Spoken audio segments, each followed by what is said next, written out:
Another day, another story. Throughout recorded history, humans have excelled when it comes to finding new and inventive ways to kill each other. War really kicks that knack into overdrive, so it seems natural that humans would turn to the animal kingdom to supplement their arsenals. The Assyrians and Babylonians were among the first to utilize war dogs, but they were far from the last. Welcome to Tabo Eminent Channel. During World War II, the Soviets took things to another level, turning man's best friend into a furry anti-tank mine, while Sergeant Stubby and a long line of bulldogs have served milder roles as guards and mascots in the U.S. military. The Persian king Cambyses II is said to have driven cats, an animal sacred to his opponents, the Egyptians, before his army at the Battle of Pelusium in 525 BCE. And horses played a pivotal role in warfare until the first half of the 20th century. But domesticated animals are easy. If you really want to stand out in the crowded field of militarized fauna, you need to get a bit exotic. Elephants. Hannibal famously used elephant cavalry during his invasion of Italy during the Second Punic War, taking dozens of the animals with him as he transited the Alps. As terrifying as the ancient armored vehicles were, the Romans soon adopted responses to them. Simply stepping aside and allowing them to pass through the massed Roman ranks was an effective technique. In the end, Hannibal ran out of elephants long before the Romans ran out of Romans. There are 3 species of elephants: the African bush elephant, the African forest elephant, and the Asian elephant. African elephants are the largest land animals, while Asian elephants are slightly smaller. Elephants are found in various habitats, including savannas, forests, deserts, and marshes. Dolphins. In the 1960s, these savvy cetaceans were enlisted by the US and the Soviet Union as part of the Cold War arms race. Trained by the navies of both countries to detect mines and enemy divers, battle dolphins remained in use into the 21st century. When Russia occupied and annexed the Ukrainian Autonomous Republic of Crimea in March 2014, included among the spoils was the Ukrainian Navy's military dolphin program. The United States Navy has a well-known marine mammal program that began in the 1960s. Dolphins, along with sea lions, have been trained for various tasks such as mine detection, object recovery, underwater surveillance, and even harbor defense. Dolphins' natural echolocation abilities make them particularly adept at detecting underwater objects like mines. During the Cold War, the Soviet Union reportedly also trained dolphins for military purposes, including mine detection and underwater surveillance. In 2003, during the Iraq War, it was reported that the U.S. Navy deployed dolphins in the Persian Gulf to help protect ships from enemy divers and mines. The dolphins were trained to detect and mark the presence of underwater mines, thereby helping to ensure safe passage for naval vessels. Rats. Historically, rats have been rather unwelcome, if largely inescapable, companions for the world's militaries. They destroyed provisions aboard Navy ships, they spread disease among camps, and they fed on the corpses of the unburied dead.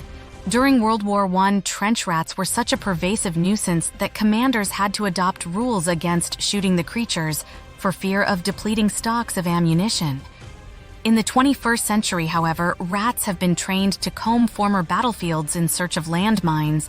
These deadly remnants of war claim hundreds of lives each year, and the rats' powerful sense of smell allows them to uncover even those mines that avoid electronic detection. Rats were a common sight in the trenches of World War I, where they thrived in the unsanitary conditions.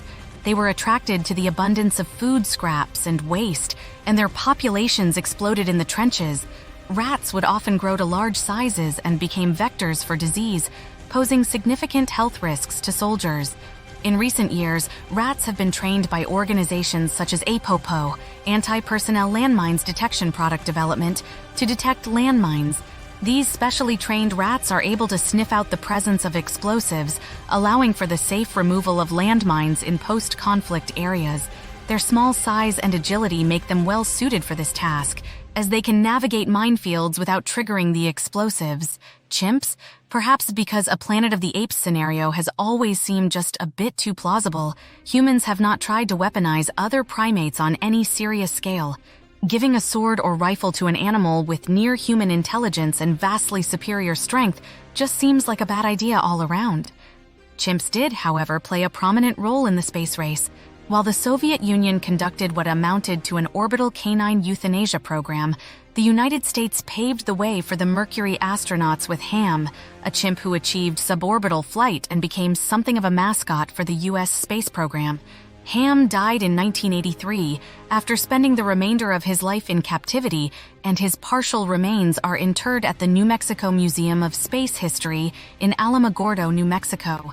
Other astrochimps met rather worse fates, being leased to medical research laboratories after the USAF concluded its space chimp program in the 1970s. Pigeons often disparaged as rats with wings, the humble pigeon has acted as a battlefield messenger since at least Caesar's conquest of Gaul in the 1st century BCE. On the Western Front, where things were often too quiet due to the vulnerability of telegraph cables and human runners, pigeons were used to carry vital messages to and from the battle lines. The homing pigeon Cher Ami saved the lives of nearly 200 American soldiers by delivering the message that a misdirected artillery barrage was falling on friendly troops. During World War II, the British intelligence service MI5 recognized the potential for clandestine communication conducted via pigeon. Nazi SS chief Heinrich Himmler was, in fact, the president of the German National Pigeon Society, and it enlisted a team of falconers to patrol the British skies. According to the declassified after-action report, the Falcons failed to bring down a single enemy pigeon, but 2 pigeons were captured and made prisoners of war. Snakes, when an individual is regarded as one of the greatest military leaders in history, he's bound to show up on a list like this more than once. With that, we return to Hannibal, beaten by the Romans, driven from his native Carthage, and forced to seek refuge with King Prusias of Bithynia. Still determined to strike at Rome in any manner possible, he counseled Prusias in his conflict with Eumenes II, leader of the Roman client state of Pergamum. The Bithynians lacked the manpower to triumph on land, so Hannibal took the battle to the sea. The situation there wasn't much better, but Hannibal was a master of working with the tools at hand, and the tools that he had were snakes. Lots and lots of snakes. He ordered his men to gather them up and place them in earthen pots. Then Hannibal did the only logical thing that one could do when presented with a giant pile of snake-filled jars. He rained them on the enemy flagship with catapults. Biological warfare is generally conducted with organisms that aren't visible to the naked eye. But Hannibal was not a man of small gestures. The resulting snakes on a boat scenario played out predictably, and the Bithynians were victorious.